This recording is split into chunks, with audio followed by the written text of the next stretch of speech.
I play C.G. Jung, and I kind of play him during the time that he spent at the Berkholzi Hospital, and to just sort of a few years after he left the hospital and started to work from his home, Kusnacht. So I think it spans from about 1902 to 1913.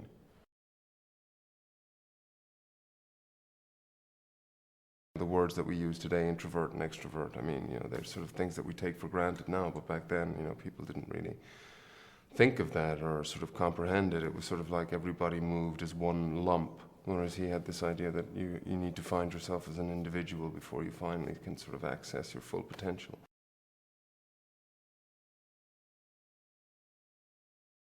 The fact of the matter is that he was just sort of open to really kind of anything, whereas Freud was very much set in one sort of form of psychology, this idea that all neurosis essentially springs from a sexual origin.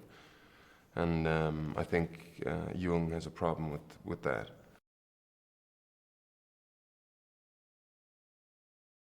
Jung looked up to Freud so much, but he's the next. It's kind of like Freud's own philosophy, he's going to kill the father and take over. I think that for somebody like Jung, who was so ambitious and so driven, I think with both these characters, Freud didn't like to be questioned.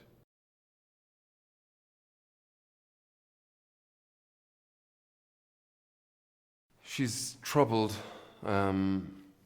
mentally, when she first arrives at the hospital. But what sort of takes him aback is, she's extremely intelligent, and she's also extremely brave and open. And he's starting this sort of talking cure, which he's sort of taken from Freud and has been reading a lot about this form of psychoanalysis, as we call it now, which was then called psychoanalysis. And he starts to use her as a sort of litmus test for this talking cure.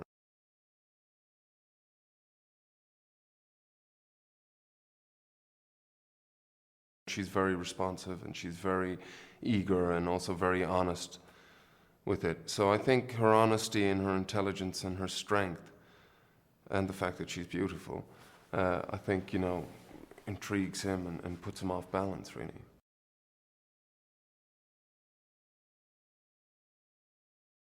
Here comes somebody like Otto Gross, who was, extremely seductive and also very, very bright.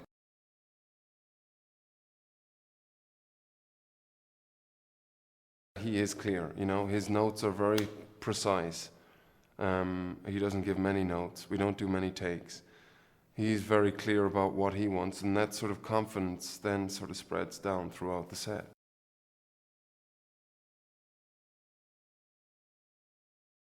He's just an absolute sort of joy, really, and he has got obviously his work very methodically sort of put together, and he's very precise.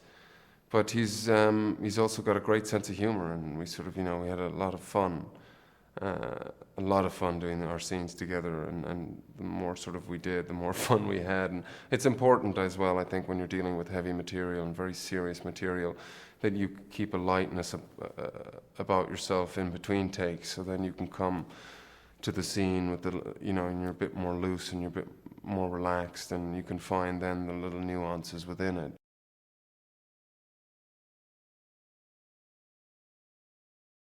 Keira's, I would say, well, for me anyway, definitely got the hardest part to play in this. She goes through such a range of emotions and mental states, and from day one she came and she sat down in the seat and she just went for it, and she dives in head first, and she's super talented and just really easy to work with.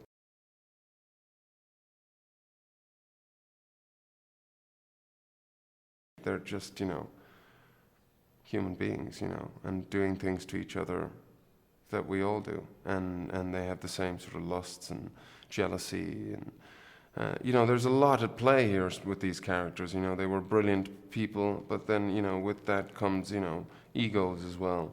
And with egos comes a lot of other personality traits, that show themselves in various ways.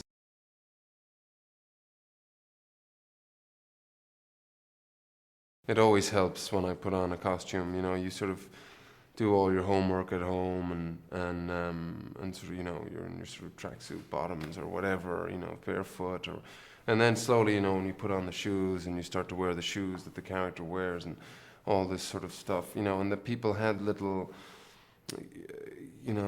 intricate little things, that like this, like this sort of pocket watch, and there's a real elegance about the time.